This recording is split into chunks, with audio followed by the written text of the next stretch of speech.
Magandang tanghali po sa ating lahat mga kabayan. So ito yung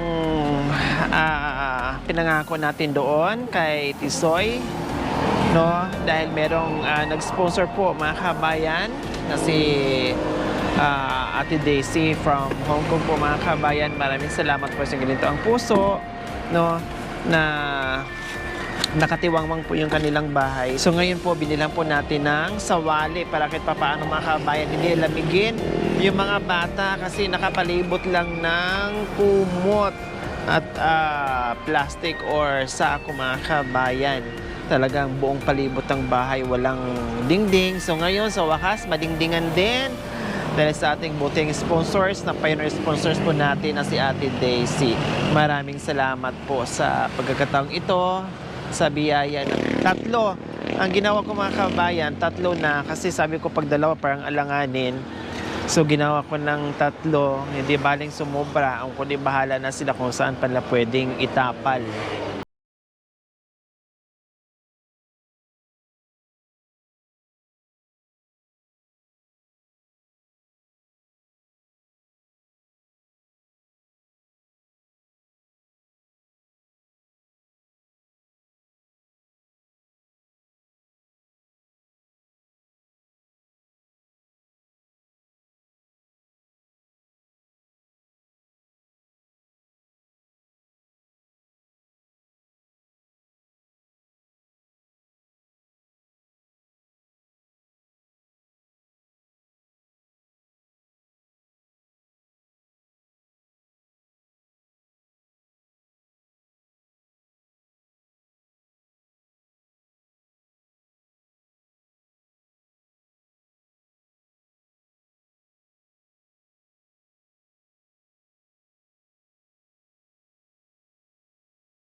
Ito na tayo kay Kuya Tisoy. Ayan, Kuya Tisoy, yung sabi ko sa iyo na gagawa tayo ng paraan para madingdingan yung bahay mo. So ito na, deliver na namin sa iyo. Okay, nakabili ka na ng mga pako? Oh, meron. Yung binigay ko na nakaraan? Okay, good. Sinubrahan ko na, bahala na kung sobra. Kung ilagay mo na lang sa pangkwarto mo, ay, wag na lagyan ng kwarto, baka mamaya madagdagan na naman yung mga... Wala na po, sarado na po. Sarado na? May susi. Yung susi. May susi naman. Bubuka ang bulaklak, papasok. Tulis pala yung no? Ang dami yan, kuya. Dinamihan ko na para mayroon kang pangkwarto. Siyempre, lumalaki yung mga anak mo, may binata at dalaga ka na. Opo. So yung sponsor natin talagang mapagmahal sa mga anak. Kaya ayun, naawa sa mga bata at ginawa ng paraan para mabilhan at madingdingan yung bahay mo. So ayan po mga kabayan.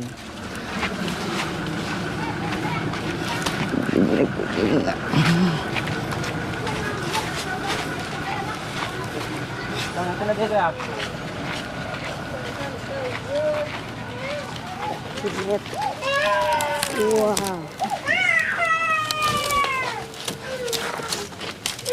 So yan po mga kabayan, ito yung papalitan natin. Kailang sabi ni Kuya Tisoy kasi sobrang baba. Oo nga naman, oh. Nakayero nga, pero tinan mo, sobrang baba hanggang liig. So tama yung sabi niya, bago siya maglagay ng brace, kasi maliliit lang yung mga poste. No, uulitin niya yung poste para hindi na siya magpuputol ng mga sawali kasi sayang mga kabayan. 8 ata ang haba yan o 10. No, o tama nga ako, 8 ang haba.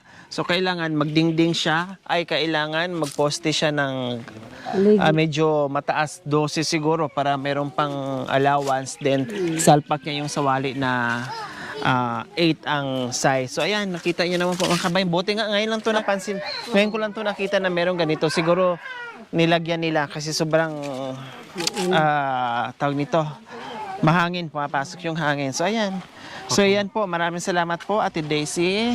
Ay nandito tayo, bumalik tayo para makabitan nila ng ng sawali. Hello! Oh, nandito na kayong dalawa.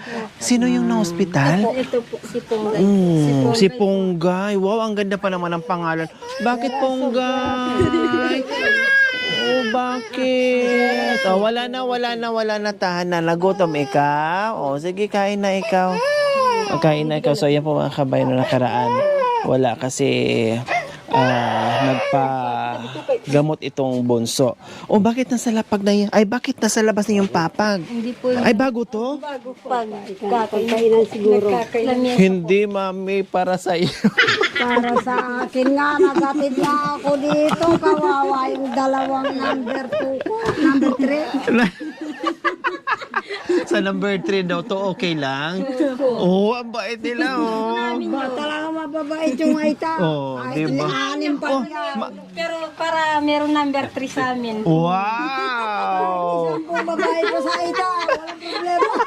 Kuya Tisoy, napagkasunduan ng dalawang asawa mo. Kasi total merong ganito, may pang number 3, nandito na si Mami D.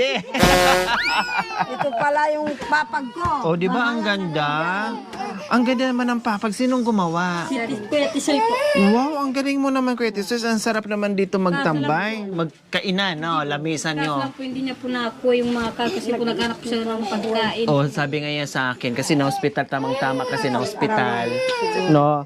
Tapos si Kuya Tisoy naman, syempre, kikilos talaga mga kabayan. May na-hospital, tapos plus pagkain pa nila, no? Kaya walang choice kundi magtrabaho muna si Kuya Tisoy. Okay, sige, okay lang. Mayroon pa namang matutulugan pag okay ka na. So doon ka na mag-start. So ang plano niyo po, Kuya Tisoy, is taasan niyo po yung bubong. Tama yun, para hindi masyadong mainit. Ito nga po yung papalitan ko ng Mga kahoy po. Taasan mo, okay lang. Kasi sayang pag nagputol ka, di ba? Opo. Tapos kailangan may lang po na Oo. lang sana mga kalahati lang ng sayang. Okay, sige, bahala ka basta buo yung sawali pag isinalpak mo. O kumusta ng anak mo, ate? Okay na? Okay na sila? Oh, hindi naman pumayat, parang wala lang, no. Awa ng Diyos kahit papaano, priya usog. O, nananghalian na kayo. Opo. Anong ulam? Manok po. Wow! Manok na Oversize yung malalaki po.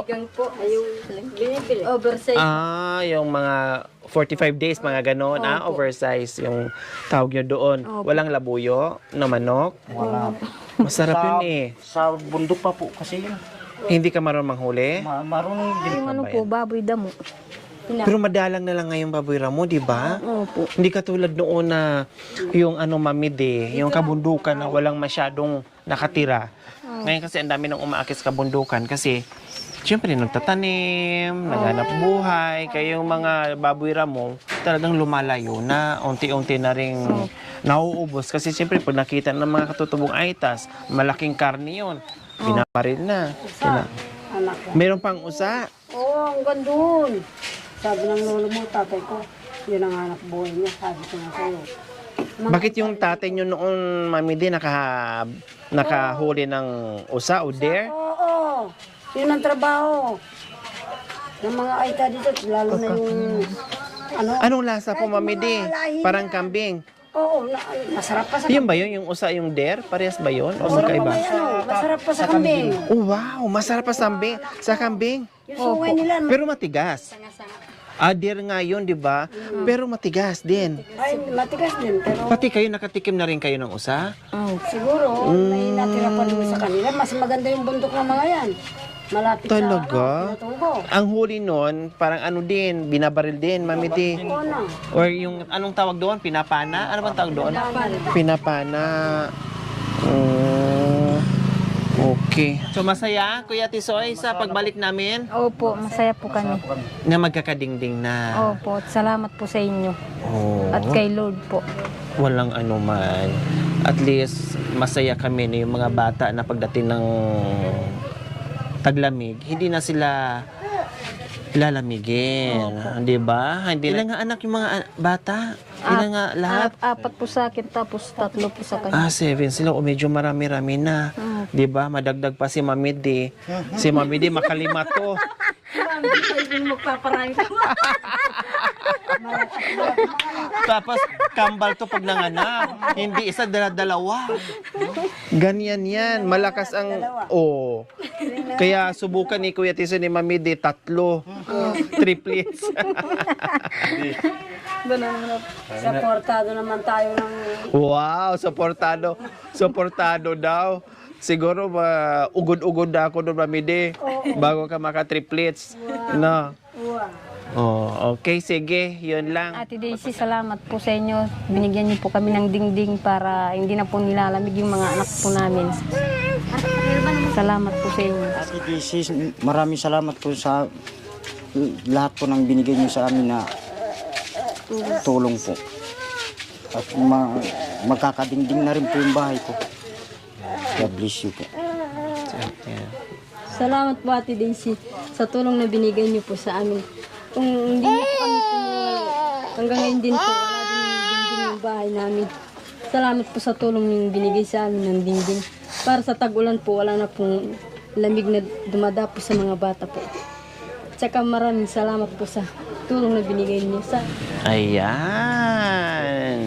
So, ayan po mga kabayan. No, tuwang-tuwa, tama yung sinabi ni ate na hindi na lalamig yung kanyang anak. So, Kuya Tisoy, yung ano pala, yung pako mo, paano yun?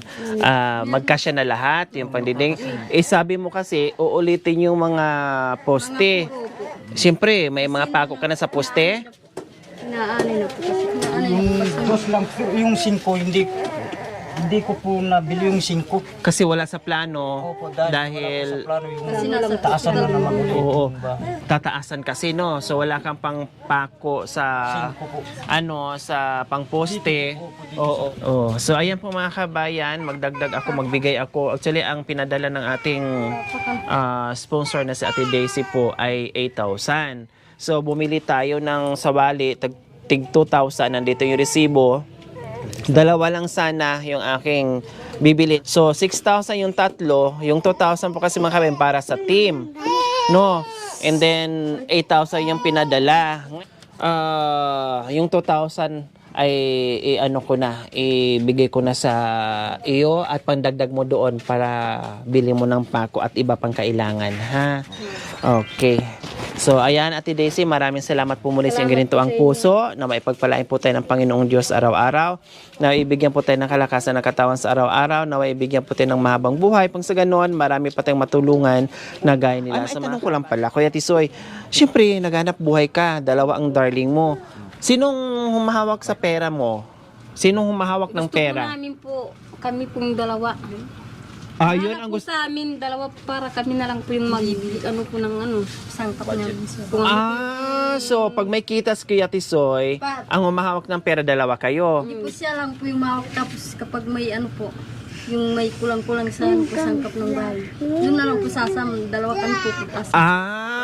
Okay. So siya maghahawak, pero pag kumbaga siya nagtatago, pero pag yung lahat ng pangangailangan dito, 2 kayo pupunta ng wow, ang ganda ng samahan niyo, no. Ang ganda ng kumbaga lahat ay malawak yung pag-uunawa, lahat ay pinagkakasunduan niyo, lahat magkakasundo kayo. O paano si number 3? May pera lang, lumapit na kaagad. Kasi siya daw hahawak. O paano kayo? Kayo daw po ay number 3, siya ang humahawak. Sasama din kayo sa... O ano naman ang kailangan nyo? Siyempre po, isasama po namin kasi naging na po siya sa Tabako. Magastos yan, tabako. At saka kape. Kape. Wala pang kuryente. Yung kerosene. Gaas. Yung insure. O paano yung Kuya Tisoy, mahal, nag-i-insure si number 3. O, wala nga kayong anak na nagdidide, na pinapagatas mo, pero siya nagagatas insure. O, mahal yun. Ang isang malaki, nasa 3,000 plus. O, kaya? O, ano, payag pa kayo? 3,000? Payag po.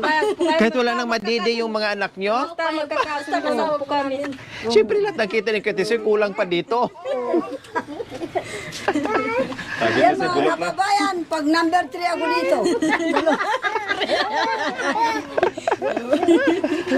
Ay, nako. Naitanong ko lang kasi syempre, isa naghanap buhay, tapos syempre, dalawa ang lovers. Yun pala, ikaw lang taga-tago, pag nag-budget ito, sama kayo. Pinag-uusapan yung dalawa kung ano bang kailangan. Pati sa mga bata, halimbawa, yung anak niya may kailangan, yung anak mo may kailangan, anong ginagawa niyo? Yung tulad po nung na-hospital po yung anak niya po, ako po yung may awak. Kasi po nagbenta po kami ng saging. Ano po ako ng 700 po. Binigay ko po sa kanya yung sandang. Yung po, 500 pinambili po namin ng pagkain. Sabi ko sa kanya, idalhin mo na sa ospital yung bata kasi makakaawa na. Para malaman ng doktor kung ano yung nararamdaman. Kumbaga, anak niya, anak mo na rin. Anak mo, Ganun anak po kami niya. namin, yung gusto po namin maghanap ng trabaho. Kasi wala po kami magpaghanap po ng trabaho para gusto na po kasi Makatulong. namin. Tsaka gusto po namin maging maayos yung bahay po namin. Okay. Tama, yung kailang sa ngayon, may mga bata pa kayo maliliit, hindi pa pwede. Siguro palakin, kaya wag mo na magdagdag. Tama na muna. Kasi para makatulong kayo, para yung pangarap nyo ay Maabot. magagawa nyo. 'Di ba? Kasi pag mga ganito pa, siyempre kailangan pa yung mga magulang, hahanapin pa kayo, hindi kayo makapagtrabaho ng maayos. Yung tatlo nag-uusap po kami, sana pagtulungan natin tatlo para maabot natin yung mga pangarap natin sa mga anak natin. Sabi po namin ganun. Tama. So ngayon, malaking tulong nito kay Kuya Tisoy, hindi na masyadong mamblema kasi ang gagawin na lang ni Kuya Tisoy ay pangunguha na lang ng kahoy at poste dito, haligi.